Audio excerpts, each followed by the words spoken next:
Так, всем привет! Сегодня у нас немного юмористический выпуск нашей передачи. Посмотрим коробку бренда Mini Hobby Models Friends Army Tank Leclerc. Или Leclerc, как его, наверное, правильно произносить по-французски. В общем, такая вот коробка. Наверное, самое интересное сразу... Не про танк, как по производителю, что за Mini Hobby Models такой. Значит, по моим изысканиям, собственно, Mini Hobby Models является чем-то одним из саб-брендов концерна Трампетер. У Трампетера это есть. И, в принципе, это такой суббренд, куда Трампетер, насколько я понимаю, так сказать, сбрасывает пресс-формы и модели, которые уже, ну, скажем так, стыдно выпускать под основным брендом. Почему? Потому что модель, это пресс-форма ее, это очень большая древность. Это, в общем, по меркам Трампа большая древность. 99-й год изначально производство модели. То есть вначале эта коробка выпускалась под брендом Трампетер изначально, но потом, собственно, они вот оказались Mini Hobby Models. Собственно, есть такие модели, например, там Ми-24 в 48 масштабе есть, бывший Трампетеровский, сейчас его иногда можно встретить как Mini Hobby Models. И, в общем, такой маргинальный бренд, который, судя по всему, еще продается какими-то минимальными тиражами, где-то его можно найти. В наших российских магазинах практически никогда. На китайском Алиэкспрессе, в принципе, он еще встречается иногда, там обычно за какие-то бросовые копейки. Ну, тем самым смешнее будет смотреть эту коробку. В частности, мы видим, так сказать, исконно китайское происхождение, крупно у нас иероглифы и английские, соответственно, расшифровки, только же мелко внизу. Артикул модели, если что, он в свое время был и трамповский, и мини-хобби-модуловский, одинаковый, 801.10. Так, ну ладно, про сам саббренд, да, мы еще там, наверное, увидим много интересного в коробке. Можно немножко про танк сказать, да, и вообще почему эта модель, зачем, то есть, как бы, что с ума сошел покупать эти дрова, да, понятно, что я, как бы, ни для кого не секрет, что в коробке нас, собственно, ожидает, собственно, дрова отборнейшие. Это, как бы, ни для кого не секрет, я думаю, даже тот, кто, собственно, и не изучал вопрос. Так вот, прототип интересный, да, то есть танк Leclerc — это французский основной боевой танк, последний, собственно, современный, актуальный у них. Собственно, что про него можно сказать? Очень коротенько, я думаю, кому интересно, наверное, это все есть в доступных источниках. Собственно, это танк разработки той же, собственно, поколения, как, наверное, Абрамсы, Леопард 2, ну, современные российские, там, китайские ОБТ, то есть из этой серии.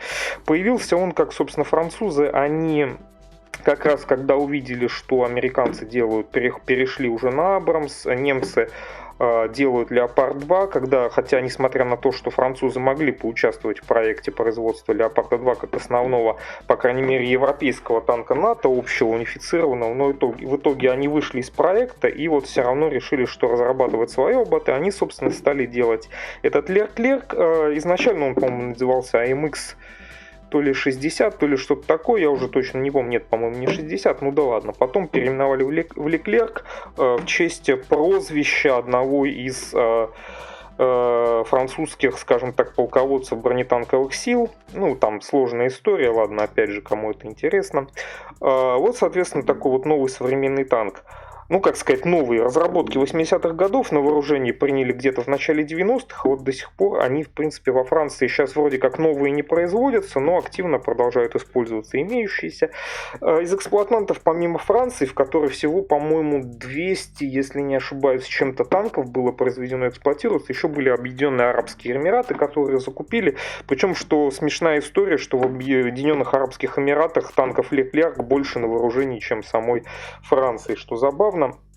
Ну, единственный, наверное, реальный конфликт, как раз в котором танк Leclerc участвовал, это как раз, наверное, под флагами, собственно, Объединенных Арабских Эмиратов, это йеменский конфликт, поэтому как-то его боевом применении, ну, практически сказать ничего нельзя актуального, то есть исключительно в основном такие-то ТХ на бумаге.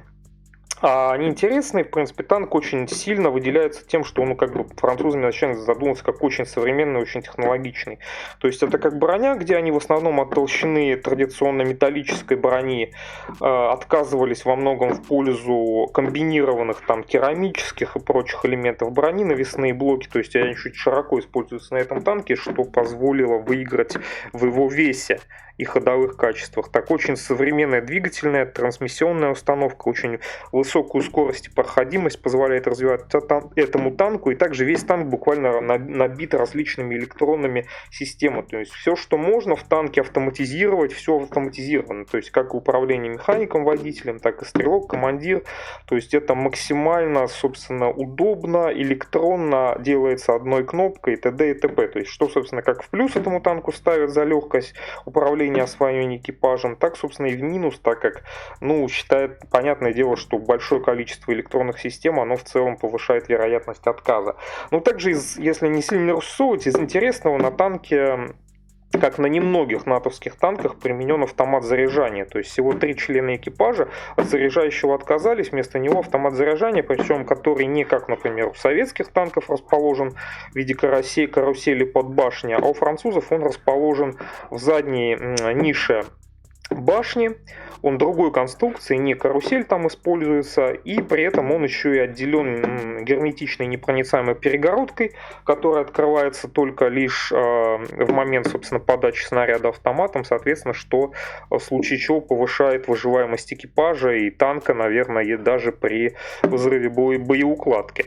Хотя какое-то количество из боеукладки все равно, по-моему, опционально может размещаться рядом с водителем, так что, в принципе, наверное, это работает только в том случае, если боеукладка остается исключительно в самом автомате заряжания. Если она, наверное, находится где-то в самом танке, то, в принципе, это, конечно, снижает выживаемость. Да ладно. В общем, вот такой вот необычный француз.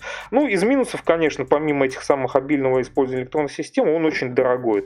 Очень дорогой, то есть он долгое время до появления корейских и японских образцов, он вообще держал первенство в мире по дороговизне среди основных боевых танков. Вот на этом, собственно, можно закончить рассусоливать и начать смотреть коробочку. Она даже запечатана в пленке магазинной. Значит, что у нас на боковике? Фотография танка, судя по всему, с каких-то то ли учений, то ли выставок. Все на иероглифах. Видимо, это может быть какая-то историческая справка, но я не знаю, здесь она на китайском, посмотрим дальше. Написано, что продукт не игрушка, на этом боковике, собственно, артикул, на этом боковике у нас есть все-таки фотки, у нас 2 фотки собранной модели, в принципе, уже по ним можно понять, что, как сказать, издалека, наверное, можно принять это за модель. Опять же, все на китайском, практически английского языка минимум. Да, еще что из интересного, собственно, по прототипу и моделям не сказал, чем, собственно, немножко примечательнее этот набор, это то, что в модельном рынке не очень много аналогов. То есть прототип Leclerc, он не пользуется особым с популярностью производительной модели. Буквально есть одна известная модель Tamiya, которой тоже уже много-много лет. Модель Эйлер французской фирмы, французский танк, французская фирма, странно, если бы они его не сделали. И, собственно, буквально, наверное, в этом году Tiger Models обещал выпустить новый нормальный Leclerc, наконец. Но, насколько я знаю, он еще, по-моему, в магазины не поступил, наверное, вот поступит. Соответственно, кто, так сказать, не потянет Tiger, может быть, урвать себе мини-хобби Models. Так, когда и Tamiya сейчас дорогая, и Эйлер, скорее всего, тоже. Выживаем как можем с китайскими друзьями. Так, закрываем упаковку. Смотрим, чем нас порадует мини-хобби Models. Коробка с верхней загрузкой, стандартная. Буксарт, кстати, видите, да, насколько дешманский. Но я бы сказал, этот буксарт из модели Mini Hobby Models еще ничего. Там у них буксарты есть гораздо забавнее, если кто хочет изучить по приколу. Значит, что в коробке? Тут видим стандартно. Ванна отдельно у нас, зеленый такой дубовенький пластик, ванна отдельно с балансирами отлитыми прямо на ванне. Так, интересно начинается, да? Пакеты с литниками, их, кстати, 4 штуки, что удивительно. Каждый практически литник в отдельном пакете, тот же зеленый пластик. Посмотрим отдельно. Так, дальше начинается веселье. Так, смотрим, значит, вот у нас есть такая штуковина. Что это такое? Наверное, многие знают уже. Это у нас моторчик, трансмиссия и передаточный механизм на звездочки ведущие. В общем, как многие, наверное, знают, а может для кого-то секрет, где-то, наверное, 80-е, может быть, 70-е, наверное, начало 90-х годов Tamiya и некоторые другие азиатские производители моделей, они как-то вот были в тренде того, что сборные с модели, они немножко, скажем так, в смежном секторе находятся с игрушками для детей, поэтому помимо того, что, собственно, это стендовый моделизм как бы у нас должен вроде как быть, как сейчас мы к нему привыкли, то есть стоять на полочке, так сказать, показывать, изображать прототип, они тогда считали, что он еще и ездить должен, помимо всего прочего, поэтому вот, например, во многих старых томиевских моделях можно увидеть до сих пор, даже выпускаемых сейчас уже, например, в ванне, вот как здесь, разъемы под моторчик, соответственно. Ну, сам моторчик часто уже не кладут, а вот это вот остается. А вот тут мы видим прям самый настоящий хардкор. Тут у нас и моторчик, собственно, на месте. В общем, собственно, вот отсеки для батареек, вот сам моторчик, трансмиссия, вот эти, видимо, вот эта ось, видимо, должна передавать усилия. Она даже тут все в масле у нас так порядочно, вот даже я немножко испачкался. Ну, так сказать, собирать будем обязательно, смотреть, работает ли этот моторчик, конечно. Я уже даже не знаю, кнопка-то у него включения где. Ну, я батарейками, конечно, не подготовился, но это, наверное, на стримах на сборку оставим, как он вообще работает, где у него тут размыкание, не размыкание цепи, это вообще это есть. В общем, моторчик на месте, собственно, привет из конца 90-х. Помимо чего этого мы видим, значит, виниловые гусли, ну, понятно, расходовые функции и годы, так сказать, годы берут свое, то, конечно, исключительно виниловые гусеницы в плане, ну, рабочие виниловые гусеницы. Конечно, они у нас должны вместе с моторчиком в комплексе функционировать. Ну, что, в принципе, гусеницы, они не только для такой вот трэш характерны, они большинство старых трампетеровских и большинство даже актуальных, например, томиевских моделей, они с виниловыми гуслями, в две полоски они тут сделаны. Ну, кстати, отлиты, вот в отличие от отвратительного литья, например, виниловых гусениц, которым в Леопарде, по-моему, мы наблюдали у Хабибоса, да, тот же Трамп, если что, кто не в курсе, то тут, в принципе, отлит винил достаточно качественно по меркам виниловых гусениц. Ну, видим, да, почему-то, собственно, был уже разорван пакетик с моторчиком, я не знаю, хотя вроде бы не вскрывали. Но, возможно, пленка была уже магазинная, я не знаю, может быть, кто-то залезал. Помимо этого, собственно, вот у нас еще и допы присутствуют. У нас какая-то тут резиновая имитация троса, наверное. Винтики для крепления, судя по всему, самого моторчика. Ну, прям тут навалили. Значит, еще помимо этого, ну, мы это вскроем. Я вижу сеточку, видимо, для симуляции каких-то решеток, ну, тоже вполне себе звездовские технологии 2022 года. Видно, еще можно увидеть пленка, тоже трампетеровские такие черты, эмуляция, скажем так, прозрачного пластика пленочками. Это, кстати, на многих тоже более поздних моделях Трампа все присутствует. Ну, вот из винтиков только необычно. Ну и бумажная часть. Мы, наверное, ее сразу будем смотреть. Да, кстати, вот один винтик еще вывалился, видимо, из пакетика с моторчиками. Надеюсь, важного тут вообще ничего не потерялось, потому что разорванный пакетик с моторчиком, он как бы немножко, как бы фиг его знает, на самом деле, что прислали. И откуда этот винтик. Может быть, кто-то мне подменил там моторчик на нерабочий, я не знаю. Ладно, это все смех, конечно, сквозь слезы.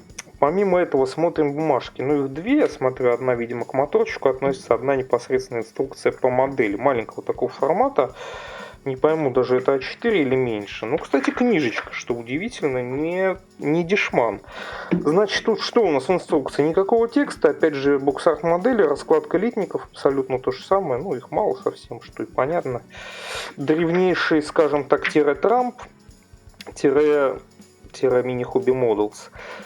Инструменты, и сразу начинается сборка. Ну, инструкция, кстати, что удивительно, сделана неплохо в целом, она четкая, она не перегружена, то есть нет экономии на бумаге, нет перегруза деталями на каждом шаге, что забавно, что мы тут видим, что у нас сборка ходовой, соответственно, причем сразу даже рисуют, как подкрашивать. То есть вот эти X18, это все явно отсылки у нас к томиевским краскам. Наверное, у нас и схема окраски где-то в конце есть. Да, ну, там она есть в конце, мы еще посмотрим. Подкрашивать, сборка катков, звездочек, ленивцев. Значит, у нас на следующем шаге ванна. Видно, что в одну деталь. Видно, что только кормовая деталь отдельно. Тут сразу вот у нас появляются вот эти вот движения, так сказать, по подвижности, то есть установки, так сказать, в МТО двигателя французского танка Леклерк, так сказать, который я уже говорил, очень технологичный, ну, в данном случае электрический моторчик. То есть вот этот вот шкворень-ось, наверное, как-то тут металлическая должна внедряться, чтобы, собственно, звездочки крутить. Да, трансмиссия у него все в комплексе, и у оригинального танка вот усилие передается на звездочки, ну, соответственно, также и тут у нас, видимо, должно это все работать. Подписи есть на английском, которые название деталей дают. Ну, вот из забавного видим, что еще есть экипаж. Я там видел уже на литниках, но вот у нас видно и механик-водитель смешно нарисованный есть, даже рисуют, как его тоже подкрашивать. Вот предлагают прям, собственно, здесь нам его и посадить. Ну, судя по всему, наверное, я не знаю, там, что он в люк в какой-то должен быть виден, высовываться, пока непонятно, если честно. То есть интерьер, если что, в модели нет. Так, ладно. Видно, что дальше все опять продолжаются движения по электрификации модели, то есть она у нас уже не совсем стендовая, то есть, правда, особо не рисует, как тут что куда поставить, вот так все очень довольно образно, мы перескакиваем сразу в подробностях, ничего не видно, как внедрить это все, но вот оно вот на третьем шаге оно уже внедрено, видно, как даже батарейки ставить. И, соответственно, Motorized Models. Все, я понял, в чем прикол. Это у нас как бы получается опциональные шаги. То есть у нас второй штат это Static Model, то есть условно стендовая модель, да. То есть тут мы, видимо, движок не должны ставить. А Motorized Model подразумевает немножко другую, видимо, схему установки. И тут мы должны поставить, но из неприятного, я так понимаю, прикол будет состоять в том, что в Motorized Model у нас не будет чего? Члена экипажа? Серьезно? Блин, ну это грустно, конечно. Ладно, вот так моторчик, батарейки на четвертом шаге, ну тут не совсем понятно, оно как бы моторайзд уже или не моторайзд, может быть оно одинаково, судя по всему, для обоих вариантов сборки. Соответственно, тут, видимо, уже устанавливается, то есть, кстати, не пишут нам об этом абсолютно, то есть, что у нас... нет, подожди. Нет, и тут у нас еще корпус не устанавливается, мне показалось. Тут у нас в основном по ходовой, то есть видно, что детали подвески такая, она довольно технологичная у Леклерка, оригинального ленивец. Тут еще что-то, крепление каких-то, что-то по подвеске, я уж не знаю, там амортизация или что-то такое. Опять же, плохо видно, конечно, вот это черное на черном, это закраска, которая должна символизировать нам цвет, которым мы красим те или иные части. Она, конечно, рельеф деталей не дает понять зачастую, но единственное, будем надеяться на то, что деталей мало и как-то ошибиться будет тяжело. Такое ощущение, кстати, что получается у нас... я понял, в чем прикол. То есть у нас крепятся катки, дорожные катки вот эти, они крепятся на винты. Они реально крепятся на винты. То есть вот на эти винты они, судя по всему, будут крепиться. Вы представляете себе кошмар ситуации? То есть это обычные винты с крестовым шлицом. Так, а здесь еще он off. Что? Так, подожди. Не очень понимаю. Подожди, а видны ли будут эти оси, так называемые? Ой, ну это кошмар, конечно.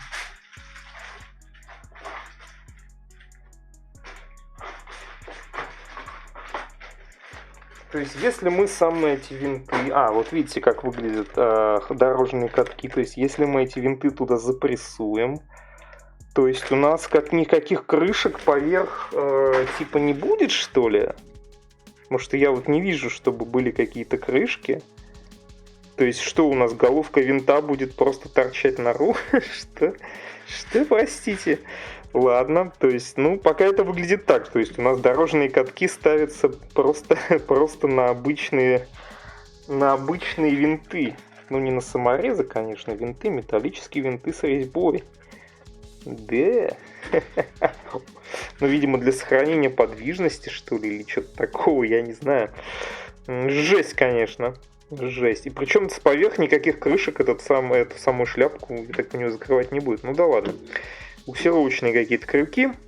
Вот сюда у нас должна, собственно, проталкиваться выключатель УНОВ. Я, кстати, его пока не заметил на самом движитель. Ну, потом так, традиционная сборка и окраска виниловых гуслей, которые так он предлагают нам натянуть. Так, что? И, собственно, появляются у нас юбки боковые. Ну, я не знаю, если у нас действительно винты будут торчать в дорожных катках, то единственная наша надежда, наверное, будет состоять в том, что боковые юбки эти самые винты прикроют. Но, с другой стороны, вот чисто по картинке, может быть, потом как-то примериться, не очень понятно, закроют ли. Есть такое ощущение, что, мне кажется, не очень они закроют у нас ступицы, да? Не знаю, как это будет выглядеть, ну да ладно.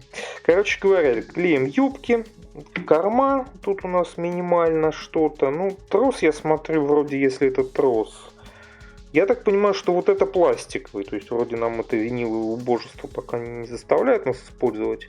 Ну, какая-то мелочевка, самая вот минимальная, очень мало деталей.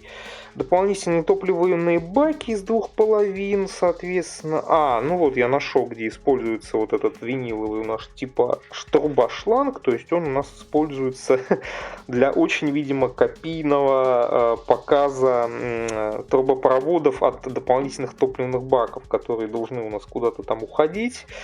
Ну, да, представляете, мини-хобби Models и Трамп 99-го года даже об этом подумали. Они нам даже винил-тьюбинг, так сказать, от дополнительных топливных баков показывают. Вот, учитесь. Не на всякой модели вы такое увидите. Ну да ладно.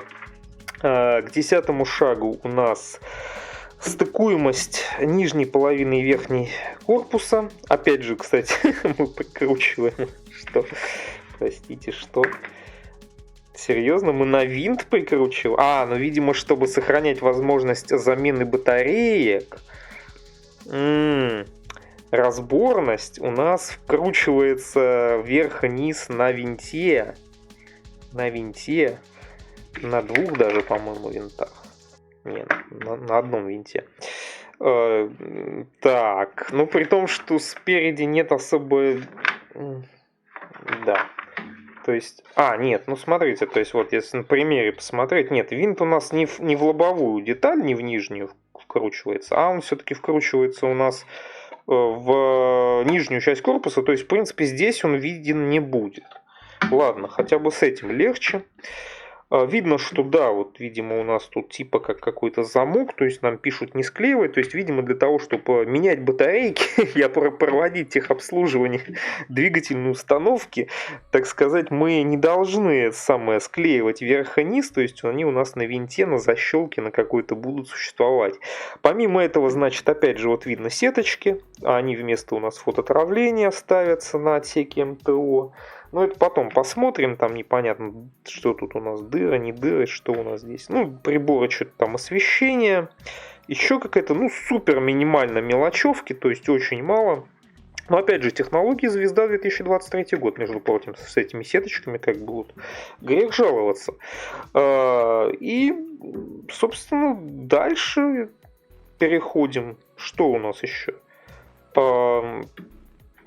Сборка, я так понимаю, у нас оборудование башни. Сначала начинаем с деталей, которые, держатели для различных приборов наблюдения и прицельных всяких обзорных сложных приспособлений.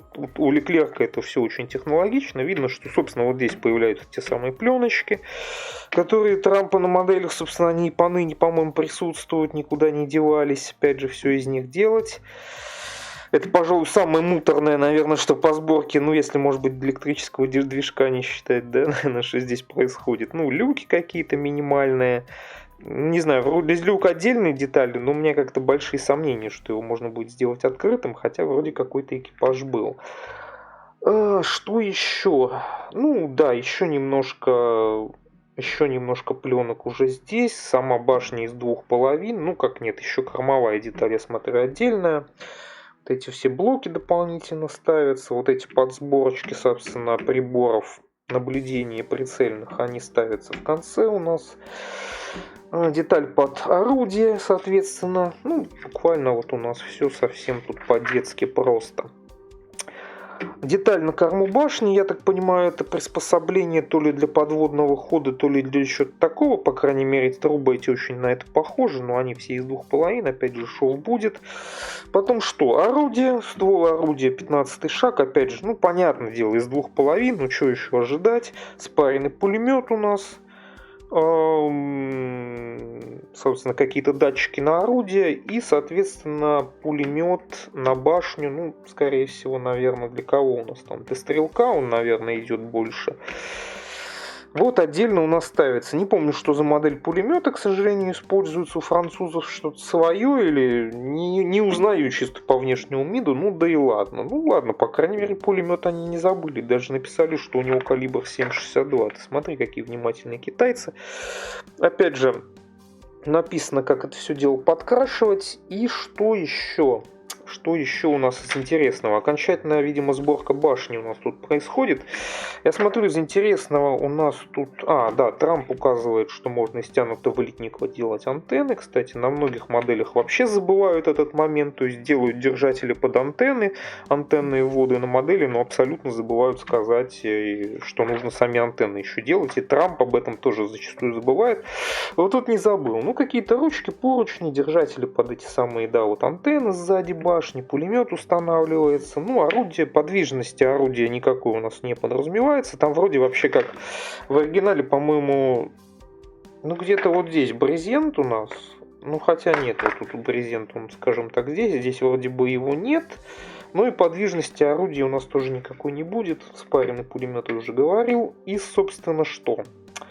И что это? У нас 17-й шаг у нас какой? Последний? Да, последний шаг 17-й. У нас появляется еще, ну, скорее всего, командир, наверное. Соответственно, стрелка у нас нету в этой модели. И вот мы даже вроде как можем его поместить в люк. Хотя вроде до этого нам нигде не говорили, что...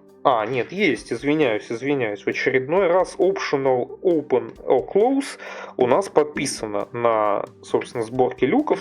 Трамп все честно рассказал, что действительно их можно люки делать открытыми.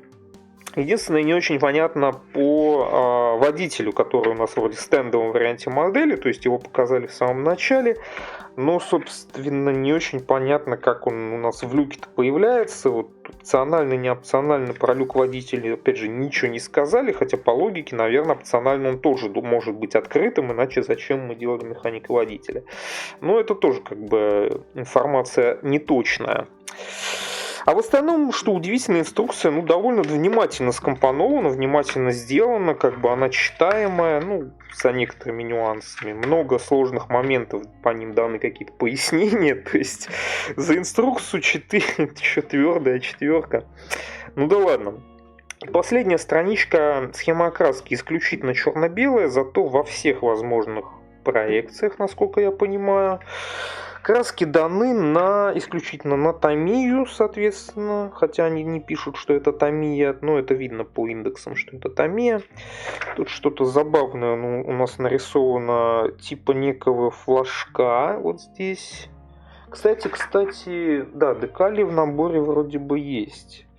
Декали в наборе есть, и вроде бы это, наверное, декаль. Хотя не совсем понятно, некий флажок, но вроде бы в комплекте его не было.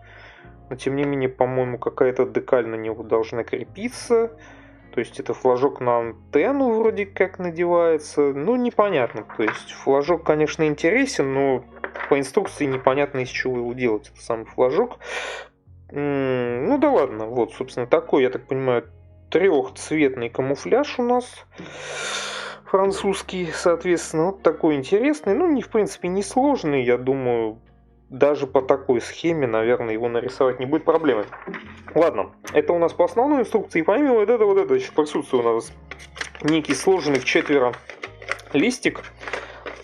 где нам про механизацию рассказывают, Motorized Model, так называемый. Ну, собственно, это, по сути, нехватающий шаг, где нам рассказывают, как поставить движок, трансмиссию и отсек под батареи.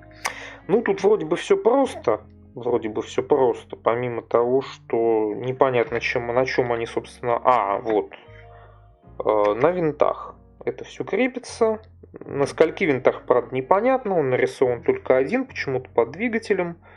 Соответственно, батарейный отсек на клей, что ли, ставится. Ну ладно, посмотрим. Коробка передач, вот эта вот вся штука. Ну, не знаю. Ладно, я потом, может быть, когда-нибудь, не сейчас, проверю работоспособность двигателя. У меня что-то есть сильные сомнения, что он рабочий.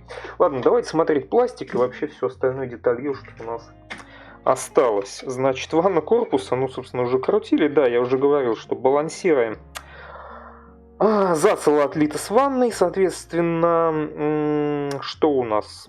Из прикольного, да, вроде как инструкция нам говорит, что мы винты должны прямо в эти самые балансиры вкручивать. Такой вот кошмар у нас какой-то присутствует, который несколько вгоняет в ужас заранее. Помимо этого, на боковинах есть какая-то минимальная отливка какой-то детализации, хотя в основном вот это все, я так понимаю, если по инструкции собирать, уйдет под боковые юбки. Но я думаю, кроме как по инструкции собирать, она, наверное, как-то по-другому-то и вряд ли получится. Если юбки не поставить, то что мы тут будем наблюдать? Это какой-то стыд и срам тогда будет полнейший, если коренным образом не перепиливать эту модель. Внутри, да, вот посадочные места, под батарейный отсек. Да, тут просто шпеньки какие-то, я не знаю, возможно, на клей о них, или они как-то, не знаю, в сухом трении встанут туда. И, собственно, отверстия под винты, под стыковку двух половин, под отсек, правда, деталь двигателя и так далее. В общем, все вот это есть. Тут вообще никакой детализации, все лысое. Корма отдельно. Так, помимо этого,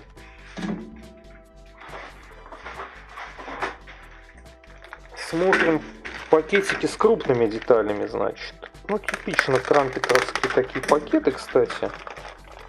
Довольно сложно их пропороть бывает. Так, крупные детали. Что у нас здесь? Значит, верх корпуса. Что удивительно, антислип у нас сделан мини-хобби Models-Trampeter из 99 года. Он реализован на данной модели. Да, действительно, на этом танке использовался активно уже антислип.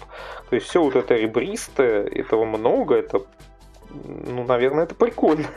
Да, вот те самые решетки надвигательные, да, они абсолютно глухие. Сюда вот Трампетер нам сеточки эти предлагает вклеить. Антислипа дофига на башне вот этой объемной. То есть тоже все в антислипе. По-моему, на хабибовском Леопарде тоже был сделан отлит антислип. Но нижняя часть башни, просто лысая, плоская. Но она и не видна, скорее всего, абсолютно будет.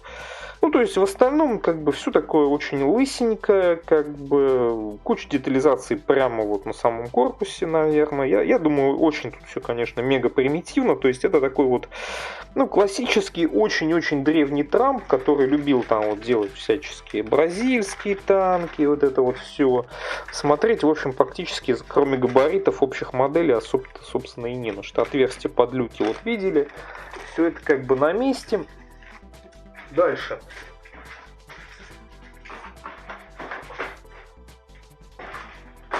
Посмотрим ходовую.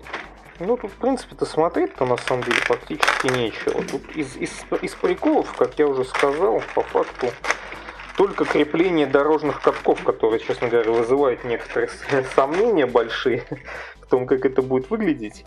Очень все примитивно, конечно, да. Кстати, что сказать, литье, несмотря на то, что это вроде как 99-го года пресс-формы, литье по меркам Трампа, в принципе, это терпимое. То есть не видно какого-то кошмара тут большого. То есть все так плохонько, слабо детализировано, лысенько, но, по крайней мере, вроде как без больших огрехов литья. Звездочка, ленивец, еще какие-то проставки или что-то такое, я не помню. Дорожные катки из двух деталей, вроде как, и, собственно, вот с этой дыркой. дырка, которая меня пока смущает, потому что я не понимаю, а если я стендовую собираю модель без подвижности, то что, у меня даже крышки на ступицу здесь не будет, что ли, серьезно? Пока вот этого не очень понял я, что в инструкции не видно. Ну, так все очень простенько, лысенько даже, смотри, глазу-то зацепиться не за что. Так, дальше. Посмотрим, что. Посмотрим по порядку, наверное, вот этот литник, потому что в нем ничего, в этом пакете ничего лишнего есть, нету, а в том есть, поэтому, наверное, сначала здесь. Что у нас тут? Это просто один литничек, буквально, на котором практически вся мелочевка собралась по модели. Тут мы видим две половины ствола, собственно, те самые, да, рельеф достаточно, ну, не сказать, что прям супер сложный на стволе, ну, достаточно, то есть убирать швы, ну, фактически нерешаемая задача, наверное. Сюда же у нас, да, этот пластиковый трос с кормы попал, ну, слава богу, хоть он пластиковый, хоть это не нитка, странного вида пулемет на башню, то есть, я не знаю, это какая-то французская модель или это какое-то вольное переложение от Трампа-Mini Hobby Models, не совсем понятно, ну, ствол, понятное дело, абсолютно глухой. Никакого тут у нас многоразъемности. Опять же, вот еще какие-то кожухи чего-то, каких-то гигантских патрубов. Тоже в две половины, но зато с каким-то рельефом. Под сеточку прикольно. Помимо этого, что? Ну, собственно, те самые элементы прицельно-обзорных приспособлений. Точно не уверен, что это такое тоже. Прозрачного пластика нет. Ковуши. Нет, ковуши какие-то... Нет, скорее какие-то петли. Буксировочные или что-то такое. Это, наверное, это, по-моему, поддерживающие катки. Но они видны не будут с юбками все равно.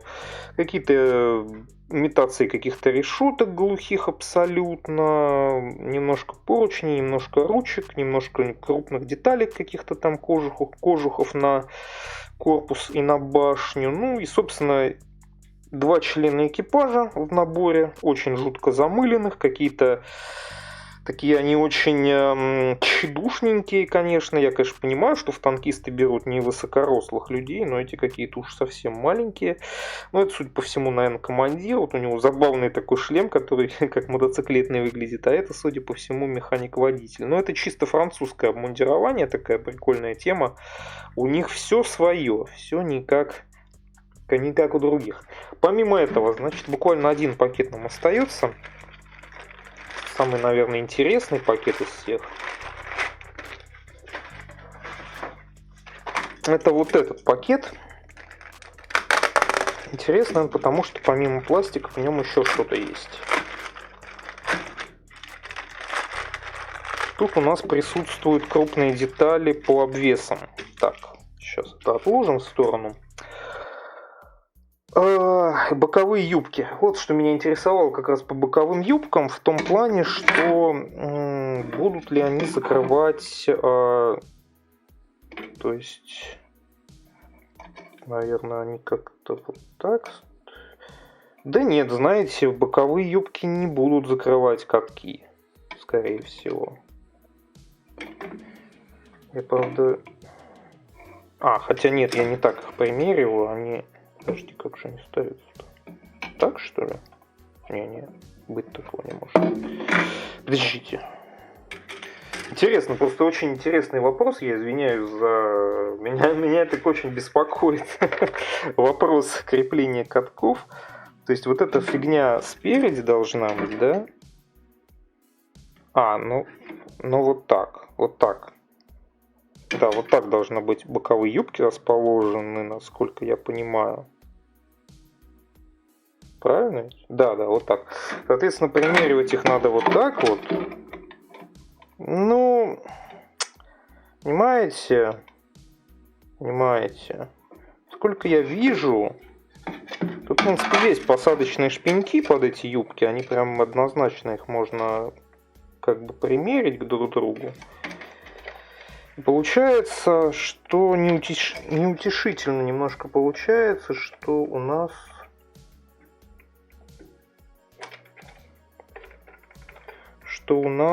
будут все-таки видны ступицы, видны будут под этими юбками. Поэтому Крепления на винты, судя по всему, тоже будут видны. Да, ну я не знаю. Ладно. Общее качество модели, наверное, это, конечно, сыграет в минус, но не то, чтобы уже как бы падать ниже, все равно уже как бы некуда. Ладно. Может быть, под тенями этих юбок и под покраской не будет видно, что ступичные крышки представляют из себя просто шляпки винтов с крестовым шлицом. Ну да ладно. Ладно, помимо этого эти самые юбки, да, боковые, отдельно, кормовая деталь отдельно, значит, ну, опять же, да, все осветительные там сигналы и т.д. это все, по-моему, глухой пластик исключительно, то есть, если они тут вообще есть. Те самые баки, дополнительные детали сверху на башню, там вот это вот все вокруг люков, они находятся массивные в одну деталь, ну, какие-то вот эти трубы, я так подозреваю, подводный ход или что-то такое. Ну и, собственно, сами люки сделаны они все-таки отдельно. Теоретически их можно, ну, то есть вроде как их можно делать открытым, по крайней мере, люк стрелка, командира вроде имеет смысл делать открытым, потому что, собственно, у нас есть сам командир. Ну, тут какие-то вот перископы условно, я уж не знаю, тут тоже, видите, абсолютно глухой пластик, ну, что и понятно. То есть, ну, по детализации тоже видно, что очень все примитивно. Так. Помимо этого, в этом же пакете у нас присутствует пакетик с декалями. Декали в наборе есть, да, об этом нужно отдельно сказать. Да, есть даже схема их вроде как нанесения, совмещенная со схемой окраски. Декали упакованы вполне по-трампетеровски, кстати, очень, так сказать, дотошно. То есть, еще листик этот обязательно приклеен. Такие вот декальки, их немного. Ну, на забавный флажок вот это, судя по всему, декалька, нечто французское, там что-то, наверное, написано, может быть, даже подразделение, я уж не знаю, такая вот тема кавалерийская, кирасирская какая-то вот. Ведут традиции, так сказать. Что-то даже какая-то надпись есть. Я подозреваю, что на французском, но не знаю, что она означает. В основном, ну, тут как бы очень все лаконично. По качеству я тоже сомневаюсь, что декаль очень крутая, но, по крайней мере, она в наборе есть. И остается у нас один пакет не с пластиком, но с более интересными вещами, которые я не вскрывал еще. Это вот этот, собственно, пакет, который у нас содержит в себе, я даже не знаю, имеет ли смысл его, наверное, не имеет, наверное, его особого смысла скрывать, я уже, собственно, мельком показал. Тут, собственно, что? Те самая пленка прозрачная для имитации остекления, та самая сеточка, абсолютно такая же, как у звезды, например, часто используется и многих, и виниловый тросик.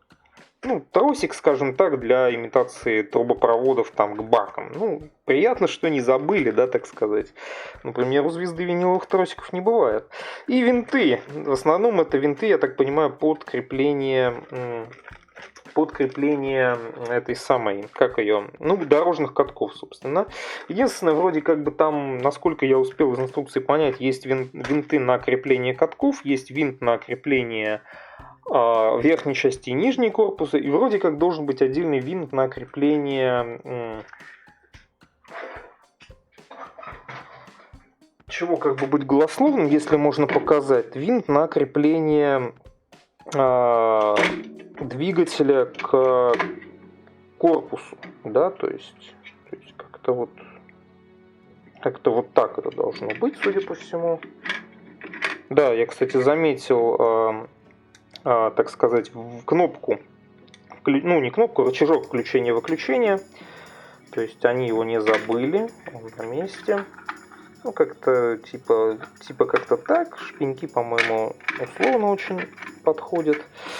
То есть, собственно, винт, один большой есть винт вроде бы сюда у нас что-то вкручивается. Сюда я... ну понятно что. Вот, собственно, вот проблема в том, небольшая, возможно, видна, что я в коробке только один большой винт нашел. Вот этот. Такой большой массивной шляпкой. А есть такое почему-то у меня подозрение, что их должно быть, может быть, все-таки больше. Потому что больших винтов. Потому что маленькие винты вот сюда, мне кажется, не очень пойдут. Тут, мне кажется, все-таки большой должен быть. Ну, либо, может быть, если раз, два, три, четыре, пять, шесть, то есть 12 винтов должно быть. А сколько нам дают винтов? Раз, два, три, четыре, пять, шесть, семь, восемь, девять, 10, 11, 12. Вроде винтов дают больше, чем 12. Наверное, может быть, сюда идет и маленький винт. Ну да ладно. Вот такой вот смех. Такая вот смехатура. Но одновременно с тем, помните, была у меня уже моделька ракетного катера, тоже совершенно непонятный, родословный, там тоже был моторчик. Короче говоря, пополнение в коллекции настоящих моторизованных моделей. Короче, у нас уже, так сказать, уже флот уже закрыт, можно сказать, ждет своего часа, и у нас подтянулись сухопутные войска в виде французского чуда, собственно, французско-китайского, который, судя по всему, тоже будет у нас механизирован обязательно.